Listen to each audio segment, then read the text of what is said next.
Today we'll continue in our series, Coming to Jesus,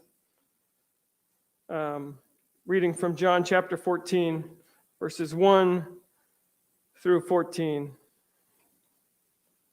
Precious text, one you've often heard at funerals. But I just ask you to remember that the context immediately given here, the disciples, while Jesus was cueing them into his own death, they were not seeking comfort for dying themselves. That wasn't really in their purview. And yet they were in a dire position, needing comfort, and Jesus was apt to give it. The immediate context was Jesus' incredible love and humiliation demonstrated in the foot washing, followed by Jesus' prediction that Judas would betray him, followed by Peter's denials that Jesus predicted. You can imagine there's quite a bit of heaviness in the room. And that is the context, not a funeral.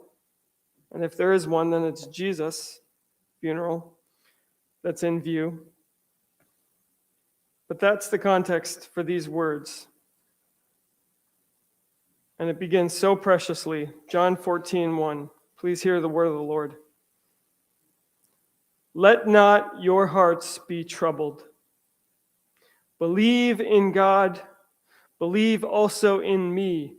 In my Father's house are many rooms. If it were not so, would I have told you that I go to prepare a place for you? And if I go and prepare a place for you, I will come again and will take you to myself, that where I am, you may be also. And you know the way to where I am going. Thomas said to him, Lord, we don't know where you're going. How can we know the way? Jesus said to him, I am the way and the truth and the life. No one comes to the Father except through me. If you had known me, you would have known my Father also. From now on, you do know him and have seen him. Philip said to him, Lord, show us the Father, and it is enough for us. Jesus said to him, have I been with you so long, and you still do not know me, Philip? Whoever has seen me has seen the Father. How can you say, show us the Father? Do you not believe that I am in the Father, and the Father is in me? The words that I say to you, I do not speak on my own authority, but the Father who dwells in me does his works. Believe me that I am in the Father and the Father is in me, or else believe on account of the works themselves. Truly, truly, I say to you, whoever believes in me will also do the works that I do. And greater works than these will he do, because I am going to the Father. Whatever you ask in my name, this I will do, that the Father may be glorified in the Son. If you ask me anything in my name, I will do it. This is the word of the Lord. Last week, I talked quite a bit about Peter. And some of you might have thought that was a bit too much. And maybe it was. But we wouldn't have had to spend any time on Peter whatsoever if he simply hadn't put his freshly cleaned foot so deeply into his own mouth. Right? Plus, Peter got us talking about someone else by the end. Peter Whitman, that is. If you stayed for our ABF study after church, and you should consider doing so, Peter Whitman got the attention off of his namesake for a while by taking it out on Pliable, a fickle or fussy character from Pilgrim's Progress. Now here's a quick quiz for those who were here. Which parable of Jesus did Bunyan connect Pliable's speedy fall from faith with? Which parable? My mother gets first priority. Everybody, just... The sower, and she was right. Phew! Would have been awkward. The sower. Now, I want you to pay attention. I'm going to make a connection here. Now we'll get there. Listen to how Matthew 13 relays that parable that then Bunyan connects with pliable. Matthew 13, 21 to 22. The seed sown on rocky ground is the person who hears the word and immediately receives it with joy. But he has no root in himself and does not endure. When trouble or persecution comes because of the word, immediately he falls away. He falls away. The word underlying there, scandalizo, it sounds like our scandal. It's a word that means to cause to stumble, to give offense, or fall away. One theological dictionary says it refers to the experience of being offended or tripped up that could cause falling away from the right path. Now, that verb, if it's used in the active, you would be the one giving offense. You would be the one causing someone to fall. You could be the one causing to stumble. But as is often the case, it's given in a passive tone, which means the action's being done to you. You are caused offense. You are made to stumble, or you fall away. And when the New Testament uses that in the passive sense, another lexical dictionary says here, it carries the sense of falling away, as in to apostatize. I don't know if you know what that word means, but apostasy is not a good word. You can look it up later. But falling away, apostatizing, that is heavy. Okay, so now let me connect some dots. Back to Peter now. Because we really do risk missing a key observation if we obsess about his unique failure. Matthew, Mark, Luke, and John all record Peter's particular denials of Jesus, and in a very unflattering light. And yet, Matthew, Mark, Luke, and John recognize that Peter was not alone in his failures. Let me show you this. And consider the language of the other Gospels. So I'll start with Matthew, Mark, and Luke. Matthew and Mark use this same verb, this same language, for falling away, which again, in its strongest sense, carries the note of apostasy, falling away. Matthew 26:31. This was after the Passover meal. Jesus said to them, "This night you will all fall away because of me. For it is written, I will strike the shepherd, and the sheep of the flock will be scattered." He quotes there Zechariah 13:7. Mark 14:27 says the same thing. Jesus says, "You will all fall away." All of them. There's no one lifted up here. Peter is really a representative of the whole. In Luke's gospel, Luke 22:31 to 34, that language of falling away isn't there, but the same weight of concern is there. Luke 22:31 to 34. And here, something has caught my eye that hasn't before. You're probably familiar with the phrase, "Simon, Simon, behold, the devil has desired or demanded to sift you like wheat," right?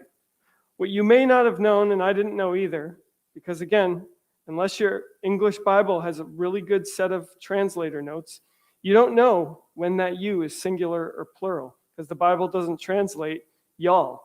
Someone should come up with a Southern Version Bible. How has this not happened? If that would be fixed, we'd have the plural. Because y'all is here.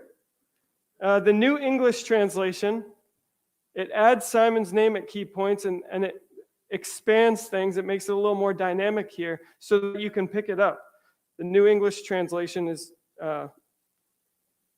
fantastic for revealing to you what's in the original.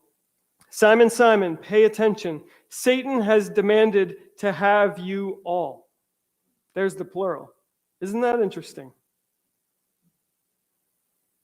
Satan has demanded to have you all, to sift you all like wheat.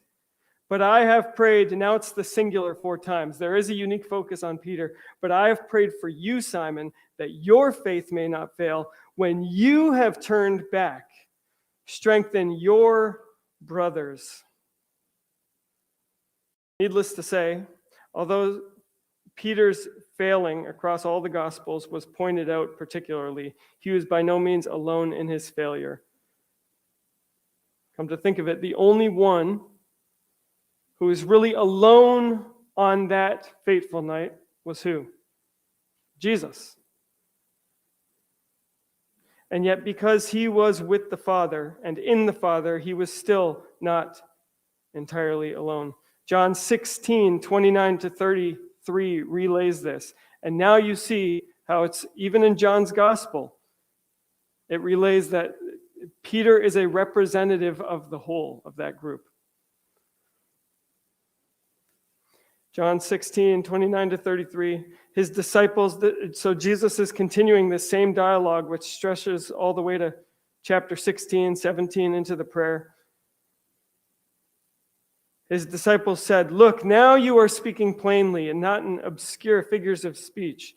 Now we know that you know everything and do not need anyone to ask you anything. Because of this, we all believe that you have come from God." Jesus replied, "Do you now believe? Look, a time is coming and has come when you will be scattered, each one to his own home, and I will be left alone. Yet I am not alone, because my Father is with me." You see, all this to say, this is about a lot more than Peter. The disciples here are on the cusp of failure, of leaving Jesus alone on his loneliest night. Jesus has now told them plainly about it. And just imagine what is happening in the room. What's the vibe? This is supposed to be Passover. This is a special celebratory time. Even if there's elements of it that are solemn, it's a celebratory time. The time where we came out of slavery. We were made provision for. We were covered over. We were protected.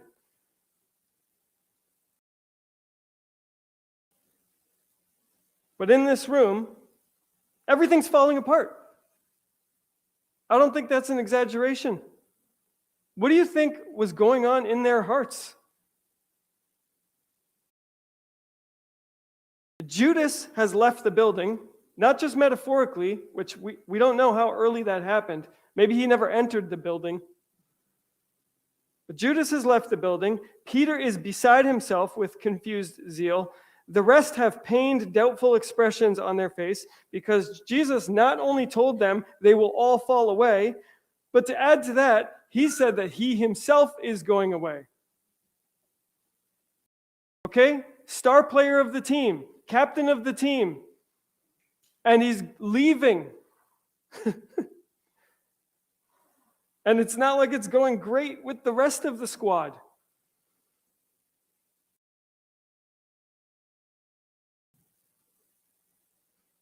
So now on this festive day at Passover, chaos reigns within their hearts. But that is not Jesus' goal.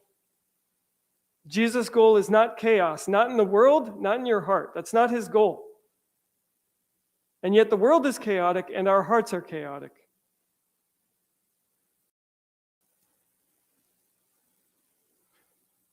Jesus' goal is that he, the Christ, would reign supreme in their hearts and ours. As we've seen before, lest we blame Jesus for sort of causing all this turmoil. As we've seen before in conversations with Jesus that kind of took this tough dialogue, it seems like things were going great and then Jesus makes it bad. But Jesus doesn't make it bad. He just reveals how bad it really is.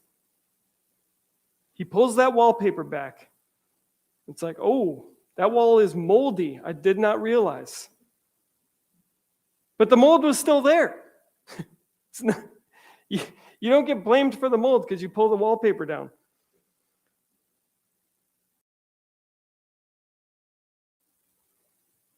Jesus doesn't create distance between himself and either existing or would-be followers. He only reveals the chasm that's already there so that the space between us and him can be observed and then bridged by him who provides a way.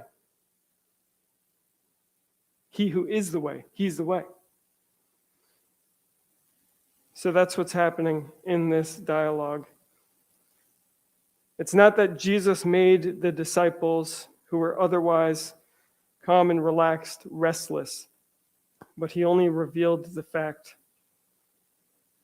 And he offered them to trade their restless hearts for his rest. That was his trade. So rather than berate them on the points of their failure right now, rather than make a huge deal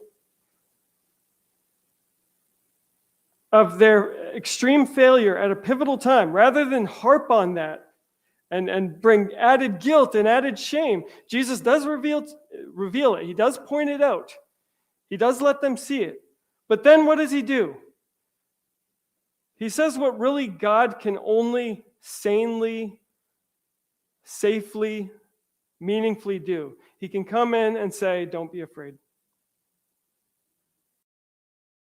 Other people might say that, and really we're thinking, you have no business saying that. You have no ability to change my situation.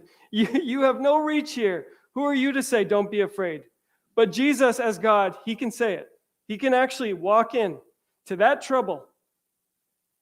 And the trouble that's described there, it's the same word for his trouble that he's been experiencing. The trouble at his hour, the trouble at Lazarus' tomb, the trouble at Judas' betrayal. Jesus had experienced this trouble, but he's not trying to share it. He's actually trying to shield it from them.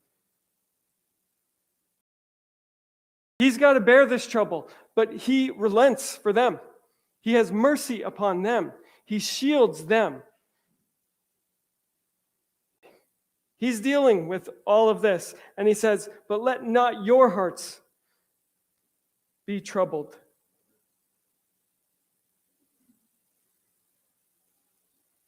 It's actually the same thing in that other text that refers in John that we were in before, John 16. And 16:32 had spoken of all of them leaving Jesus alone. Again, he didn't harp on how disappointing they were. You know, you guys, been teaching you for 3 years, and you're going to disappoint me so much. The very next thing he does in verse 33 is what? I have told you these things because I love making you miserable. No, I have told you these things to keep you stuck in your ways. No, I have told you these things so that in me you may have peace. Isn't that remarkable? Can we just fathom for a second what it would be like?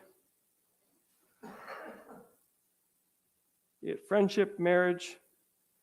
What would it be like to know your friend or your lover's their next failure before they do? What would that be like to stand before them knowing their next failure and to choose to seek peace for them? I know how you're about to disappoint me. Let not your heart be troubled. Isn't that incredible?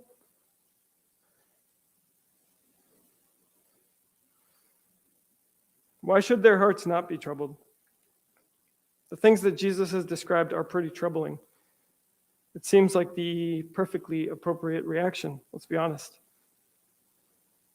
I'm not going to relay all those things that are going on again, but just think about it. Seems like the only right thing to do. But Jesus says, don't do it. And then he gives them some reasons for not doing it, for not focusing on themselves. And he gives us one of the sweetest comforts that's given in Scripture, which is part of the reason. It shows up at so many funerals at a time where the thing we so desperately need is comfort. Comfort beyond what our eyes can see, what makes sense to us, what's immediately before us. We need a comfort beyond that room that we're in, with that person who's no longer there. We need a comfort for that. So what is the comfort? Well, verses 2 to 4 relay it pretty succinctly. It's a bit tricky connecting this with the rest of the text. But really, the bulk of the comfort comes in these verses 2 to 4, so I'll read them again. And it's about this place, and it's about Jesus preparing it. It's those two things. Jesus wants to tell them something that should comfort them. So he tells them about this place. Safe place, happy place. And then he tells them about his preparing it.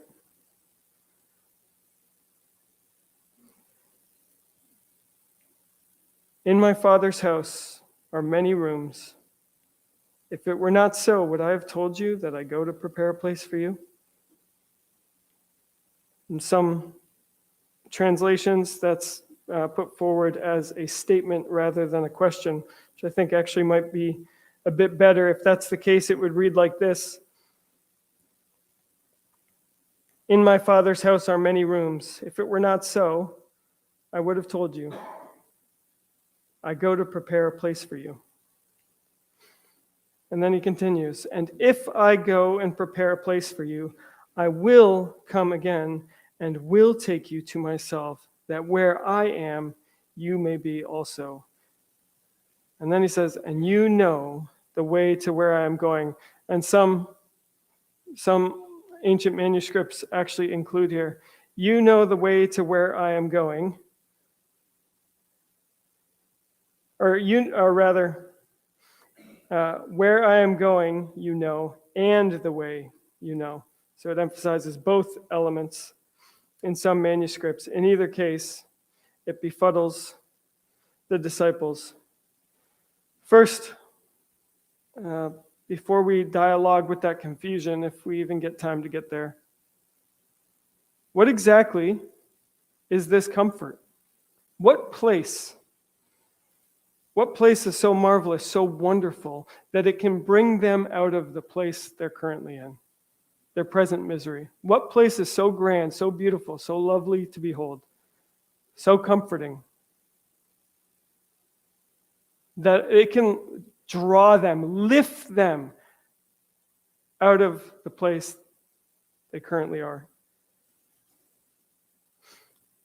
I would say, however you go home with this, Jesus is speaking to them of an eternal home. An eternal home, an abiding home, an enduring home. It's a home that persists. It's a home that can't be touched. It can't be robbed. Can't be broken into. Can't be lost in a fire. Can't have a bad insurance claim against it. This is a safe house. An enduring, forever, happy, safe place that he's offering, that he's telling them about. Now, what is that place? You may not think there are options. It's just because it's so abundantly obvious, there's only one option he could be talking about. Many commentators think that's the case. I would ask you to consider, maybe, that there are more than one option, okay? If you leave home and you say he's crazy, that's fine. The first option is probably the most obvious. And again, part of the reason it's read at funerals, this text. What's the obvious answer? Okay, there it is. It's like you've all been to Sunday school or read the Bible. One commentator said it this way: the simplest explanation is best. So he did look at the other options. Simplest explanation is best. My Father's house refers to heaven, and in heaven are many rooms, many dwelling places.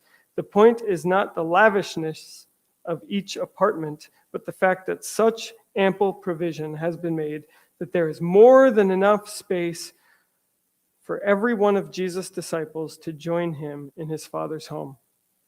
It's pretty sweet, right? And I think it's a fairly good description of the text.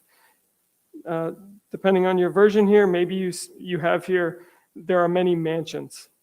And down through history, people have entertained, what's being put forward here is some type of strata of a housing development, and some of us are going to have mansions, and some of us are going to have townhouses, and some of us are going to have the other stuff. But either way, seems to be in view is this long-term shelter for us.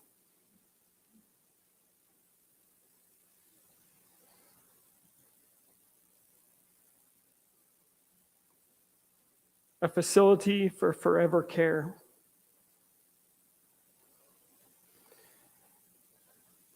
I think there's a lot of reasons in the text and in view of the rest of Scripture that render that a very faithful understanding of this text, that could completely encapsulate what Jesus is saying. Let's just think about that. If that's the case, why would this be such a great comfort to them?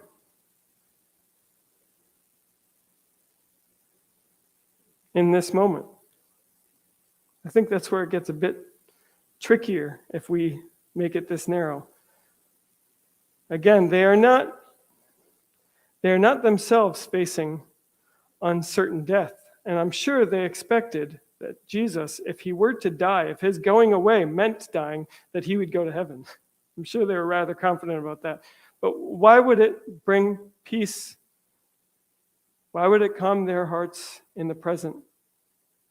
For now, why is that? Well, I think that question is worth, inviting us to consider other interpretive options.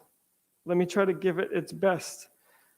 It was already pointed to in this commentary. The idea is that, bearing in mind, Jesus has just, and we kind of take all the Gospels together as we have done this morning, Jesus has just told these guys in a way that's a bit crass, but I think is kind of accurate. He's kind of told them, you guys suck. Right? The things that they're doing, the things that they're about to do, are extremely disappointing. And then he turns and says, but I have a home for you. I have a place for you. And it's not like a one-room apartment. Just one of you is going to make the cut. Or the one who doesn't deny me. It's got tons of room. How sweet is that to guys who are not just thinking about stressors in life and there's inflation and how's my family doing and the Romans. No. They're now having to think about their own failings and their failings of the Lord and not imagining that could be, but hearing it from their Lord who has been right about everything else. And now he's telling them, you're going to fall away. That's pretty heavy. So how great a comfort for Jesus to say, I've still got room for you. You guys in the room. There's no one else he's preaching to here. It's not like, oh, these guys are really going to screw up, but there's a chance for everybody else. They're the only ones in the room. The Gospels seem to make that clear. A lot of times Jesus is with a whole gang, but just the 12 were referenced. And of course, Judas, very sadly, has already left the room. But here they are. And Jesus tells them, you guys, you big losers, I love you. I got a place for you. It's got lots of room. And where I am going, even though you can't come with me now, I go to prepare a place for you. Not only that, but I'm going to come back for you. I will come back for you. I will not leave you stranded. You are not on your own when you see me go. I am still with you. I will come for you. That's a pretty big comfort. That's a pretty awesome promise at a time when you are thinking about your own present failing, for Jesus to pull you out and to think about your future. You think about your past and how it's muddy. You think about your present and how it's uncertain. But Jesus says, your future, if you are in me, that's locked in. No one's touching that. That's a place that I prepare, that I protect by my own doing. And I'm coming back for you to bring you into it. That's pretty sweet. I do think there's another option, which I told you about. And this one's a bit tougher to express, but I'm going to try. And that's this. It's that the home that Jesus is speaking of isn't really something distinct from him at all, but is him. Consider that with me for a second. It may sound clunky. You've maybe loved this verse your whole life as a thing that just spoke to you exclusively about the future, about your home in heaven. That's great. I don't think you should drop that. But consider, what if the home he's referring to isn't something distinct from him, but is him?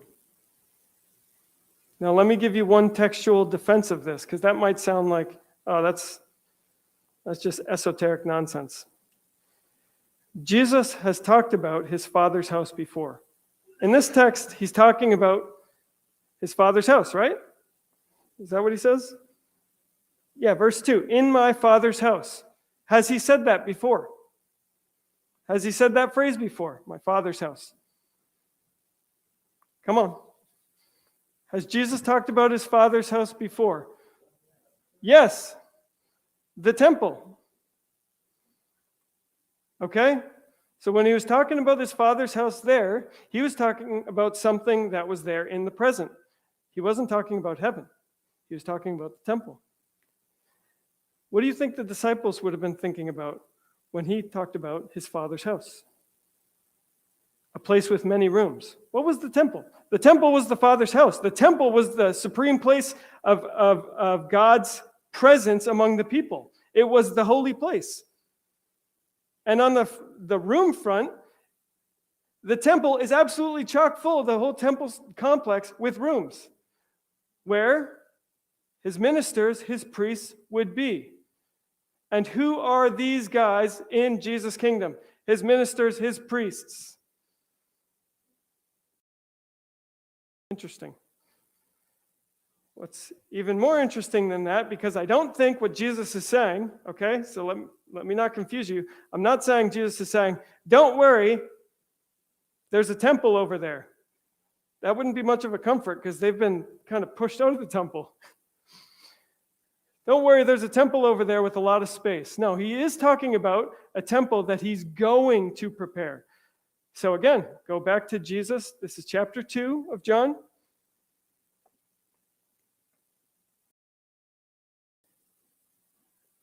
Verses 16 to 22. To those who sold the doves, he said, take these things away from here. Do not make my Father's house a marketplace. His disciples remembered that it was written, zeal for your house will devour me or consume me. This again is the New English translation. Zeal for your house will devour me. So then the Jewish leaders responded, what sign can you show us since you are doing these things? Jesus replied, destroy this temple, and in 3 days I will raise it up again. And if we don't know what he was referring to, neither did the Jews. Then the Jewish leader said to him, this temple has been under construction for 46 years. And are you going to raise it up in 3 days? But Jesus was speaking about the temple of his body. So after he was raised from the dead, his disciples remembered that he had said this, and they believed the scripture and the saying that Jesus had spoken. In light of that, in light of Jesus' own view about his body being the new temple,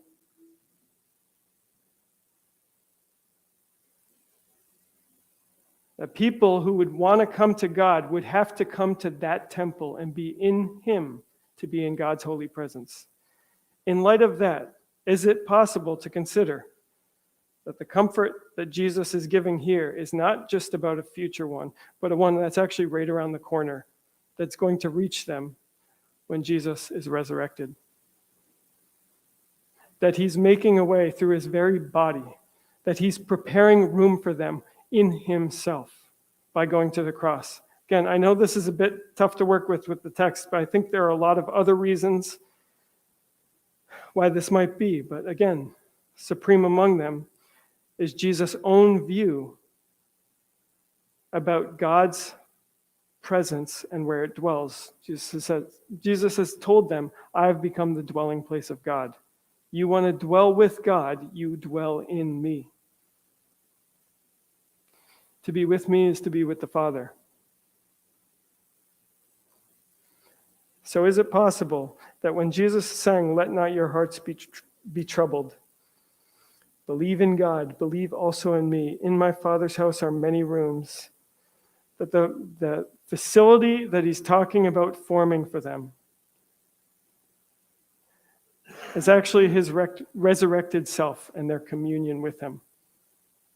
Now again, I know some of you that's going to be too big of a leap. You're going to say, no, you're crazy, it's just heaven. Just stop sweating it. It's just heaven.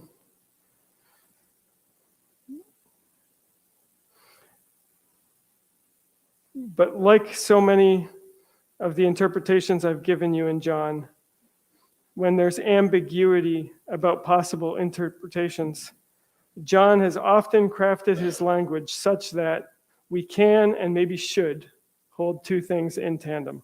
And here, I think that is such a case.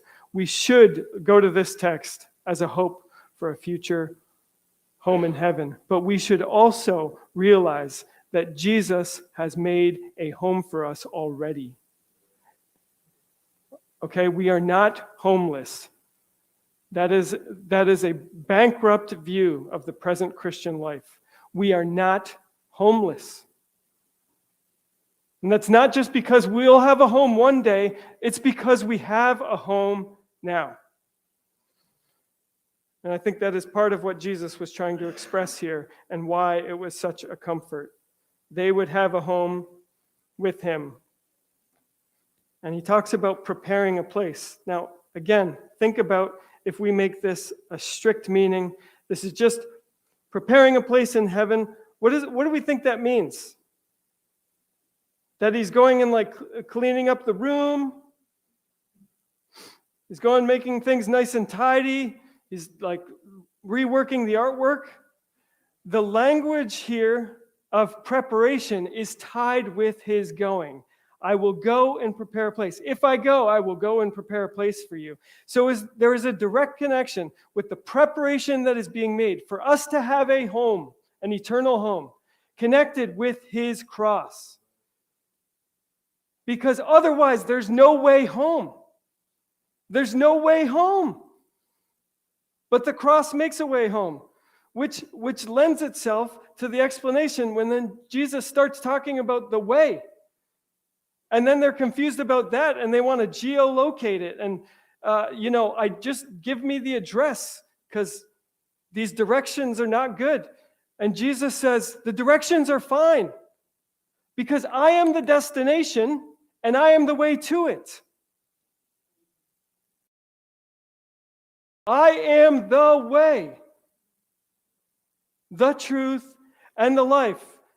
And they're like, what is going on? What are you talking about? He's saying, believe in me. Through the whole text, it's repeated. Believe in me, which is something you should not say unless you are God.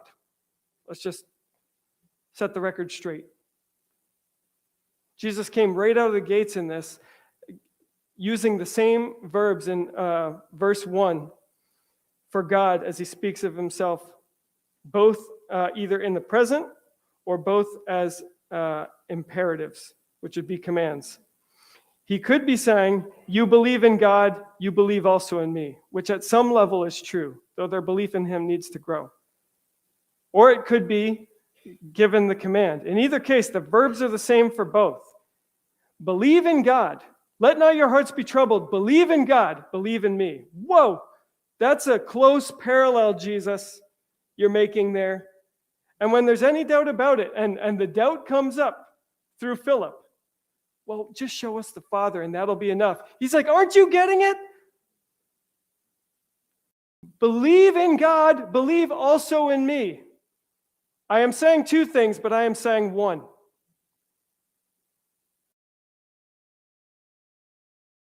Because I am the way and the truth and the life.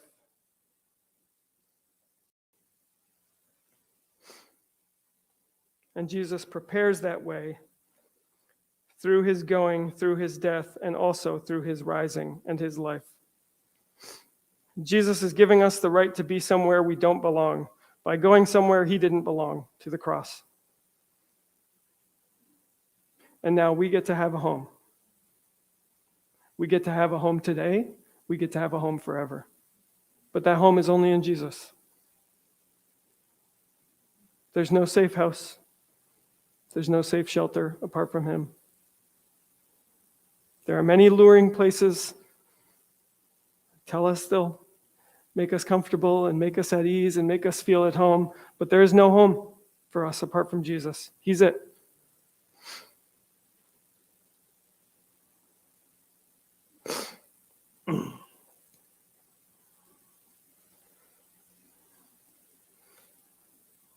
Let me say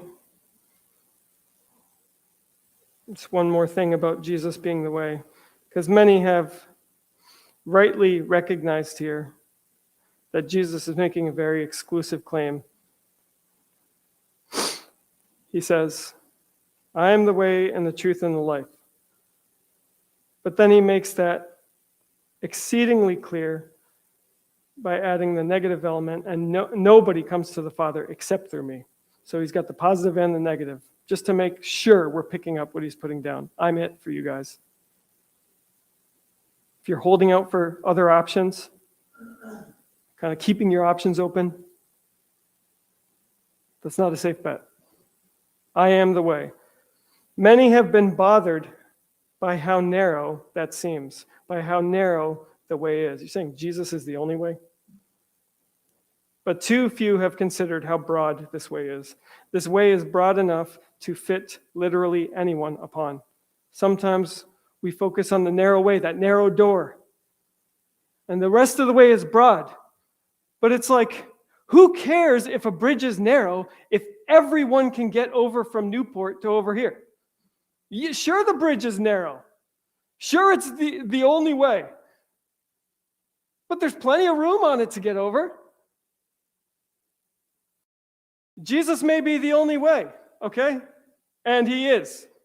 But there's plenty of room, which is echoed in Jesus' promise about the future, and I think the present. There is plenty of room. Many rooms. It's not an issue of vacancy with heaven. It's not an issue of vacancy with God. It's not an issue of vacancy with Jesus. There's plenty of room. The question is only, is there room in our hearts for him? But the way is broad. Anyone can go on it. Jew or Gentile, slave or free, male or female.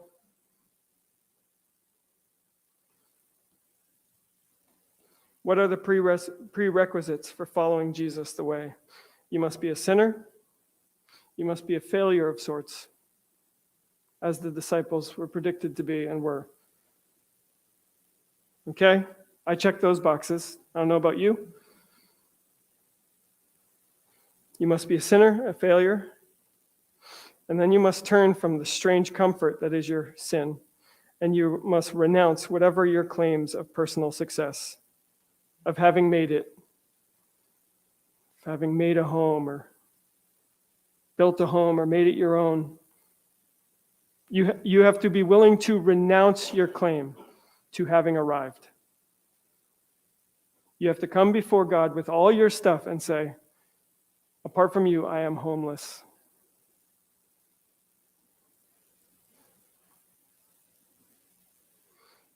And appeal rather to Jesus' sinlessness and his success. You must forego all earthly hopes and homes and hold to Jesus alone as your hope, your life, your home.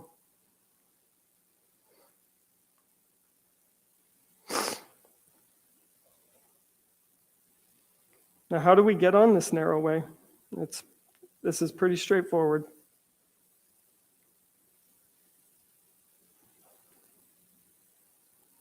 Jesus says, you believe in God. Believe also in me. And that belief is going to mean something. It's going to mean something. It's going to make demands upon us, that belief. It's going to show itself up. It's going to be fruitful. Remember what Jesus says at the end of this dialogue. You're going to do the works that I've been doing, and greater works than these. If you're in me, you're going to ask God for things, and he's going to do things that blow your mind. This belief, it's going to do something.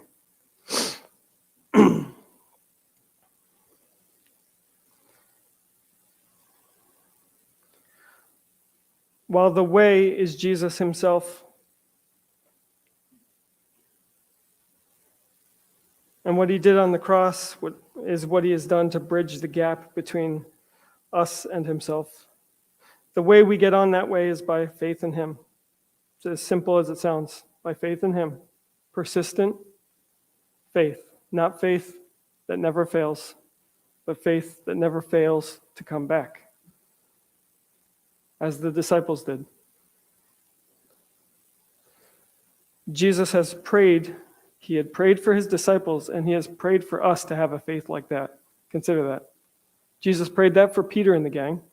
And in John 17, we'll see it. He's prayed that type of prayer for us, that we will have a faith that endures. That we will have a faith, not that is complete without failure, but we have a faith that will keep coming back. That will never fail to hold Jesus alone as our hope and our home. And so, what do we do with this? Well, we keep coming to him. We come to Jesus once, and then we keep coming. We believe in Jesus once, and we keep believing. We do not fall away. And though we fall, we keep following him.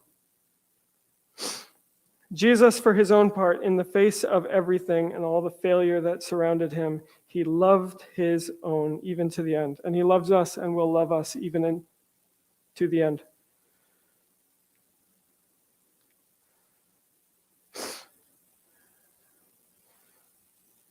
So my urging would be, if you have not come to Jesus, if you're at home in this world,